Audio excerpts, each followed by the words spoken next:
In 753 BC, Rome was not an empire but a muddy settlement on the Palatine Hill. Its economic engine wasn't gold but the mud itself, forged into a rigid system of survival and conquest. King Romulus allegedly granted each citizen exactly 2 eudra of land, about 1.25 acres. This plot, the Heredium, was barely enough for a garden, forcing dependence on the state's shared public lands. This tiny allotment created a desperate drive for expansion. To feed a family, a Roman citizen had to farm the ager publicus, land seized from neighbors, incentivizing constant warfare and territorial aggression. Before coins, wealth walked on 4 legs. The Latin word for money, pecunia, derives directly from pecus, meaning cattle. A man's net worth was literally counted in the size of his herd.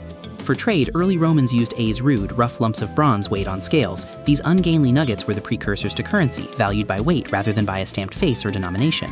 Salt was the white gold of the era. The Via Salaria, or Salt Road, was one of the first strategic trade routes, transporting vital salt from the Tiber marshes inland to the Sabine Hills. Control of the Tiber River ford gave Rome a monopoly on north-south traffic. Merchants passing through were forced to pay tolls, funneling wealth directly into the city's growing infrastructure and military budget. To understand the roots of economic power, you must look deeper than the surface. Subscribe now to uncover the hidden financial history of the ancient world. Ring the bell for more investigative breakdowns. War was the most profitable industry. Kings like Ancus Marcius expanded Rome's territory to the sea, seizing the salt pans of Ostia and turning a local commodity into a state-controlled monopoly. Defeated enemies paid a heavy price. Cities like Alba Longa were destroyed, their populations deported to Rome. This influx of forced labor and new citizens fueled the city's rapid economic and physical growth. The client-patron system bound the economy together.